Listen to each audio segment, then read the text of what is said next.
ഞാൻ 10ാം ക്ലാസ് പഠിക്കുമ്പോഴാണ് ഫോറൻസിക് എന്ന് പറഞ്ഞ ഒരു സിനിമ ഇറങ്ങുന്നത്.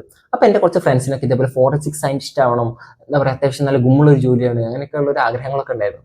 പക്ഷെ അവർക്കൊന്നും ആവാൻ പറ്റിയില്ല. പക്ഷെ നിങ്ങൾക്ക് അഥവാ ഇതുപോലത്തെ ആഗ്രഹം ഉണ്ടെന്നുണ്ടെങ്കിൽ എങ്ങനെ ഫോറൻസിക് സയൻറ്റിസ്റ്റ് ആവാമെന്നാണ് നമ്മൾ സംസാരിക്കാൻ പോകുന്നത്. അത്യാവശ്യം എന്താ പറയുക, ഡിമാൻഡ് കൂടുതലുള്ളൊരു സംഭവമാണ്, സപ്ലൈ ഭയങ്കര കുറവാണ്. അതുകൊണ്ട് തന്നെ ഭാവിയിലോട്ട് നോക്കുകയാണെങ്കിലും അത്യാവശ്യം നല്ലൊരു ഓപ്ഷൻ തന്നെ ആയിരിക്കും, താല്പര്യം ഉണ്ടെങ്കിൽ. ഓക്കെ, ഇന്ത്യയിൽ ഫോറൻസിക് സയൻസ് പഠിക്കാനുള്ള ബെസ്റ്റ് സ്ഥലം എന്ന് പറയുന്നത് നാഷണൽ ഫോറൻസിക് സയൻസ് യൂണിവേഴ്സിറ്റി എന്ന് പറഞ്ഞൊരു യൂണിവേഴ്സിറ്റിയുടെ അണ്ടറിൽ വരുന്ന ഇത്രയും ക്യാമ്പസുകളാണ്. അതിൽ തന്നെ ഏറ്റവും ബെസ്റ്റ് ക്യാമ്പസ് എന്ന് പറഞ്ഞാൽ നമ്മുടെ ഡൽഹിയിലും അതുപോലെ തന്നെ ഫസ്റ്റ് തുടങ്ങിയ ക്യാമ്പസ് ഗുജറാത്തിലത്തെ ഗാന്ധിനഗറിലുമാണ്. അപ്പോൾ ഇവിടേക്കാണ് ബെസ്റ്റ് എന്താ പറയുക ക്യാമ്പസ് ഉണ്ടാവുക. അപ്പോൾ പക്ഷെ ഇവർക്ക് പറഞ്ഞ മാതിരി കുറേ സ്ഥലത്തുണ്ട്, ഈവൻ ഇന്ത്യക്ക് പുറത്ത് ഉഗാണ്ടയിൽ വരെ ഇവർക്ക് ക്യാമ്പസ് ഉണ്ട് എന്നുള്ളതാണ്. ഇവിടെ ഏതൊക്കെ കോഴ്സാണ് നമുക്ക് എടുക്കാൻ പറ്റുകയെന്ന് ചോദിക്കുകയാണെന്നുണ്ടെങ്കിൽ അവിടുത്തെ നിങ്ങൾക്ക് ഡിഗ്രിയും പി ജി ഒരുമിച്ച് ചെയ്യണമെന്നുണ്ടെങ്കിൽ BSMS ഫോറൻസിക് സയൻസ് കോഴ്സ് ഉണ്ട്.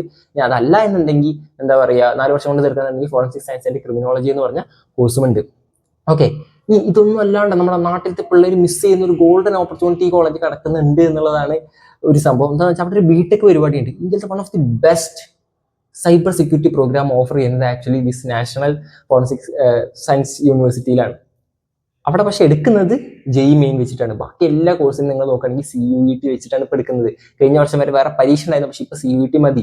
നല്ലൊരു എന്താ പറയുക സംഭവമാണ്. കാരണം കുറേ പേര് ഇതിന് കൊടുക്കാണ്ടിരിക്കാൻ കാര്യം എന്താ വെച്ചാൽ ഈ എക്സാം വേറെ എഴുതൂല, അവസാനം എല്ലാം കഴിഞ്ഞിട്ടാണ് ഇങ്ങനെ ഒരു എക്സാം ഉണ്ടെന്ന് അറിയാം, സമയമൊക്കെ കഴിഞ്ഞിട്ടുണ്ടാവും. പക്ഷേ ഇവിടെ CUET വെച്ചിട്ട് നിങ്ങൾക്ക് കൊടുക്കാൻ പറ്റും. അതുകൊണ്ട് താല്പര്യം ഉണ്ടെങ്കിൽ ഡെഫിനറ്റ്ലി കൊടുത്തു നോക്കുക. CUETയിൽ ഏതൊക്കെ പേപ്പറാണ് വേണ്ടതെന്ന് ഞാൻ ഇപ്പോൾ ഈ ഒരു ഇതിൽ കൊടുത്തിട്ടുണ്ട്, അത് നോക്കിയാൽ മനസ്സിലാവും.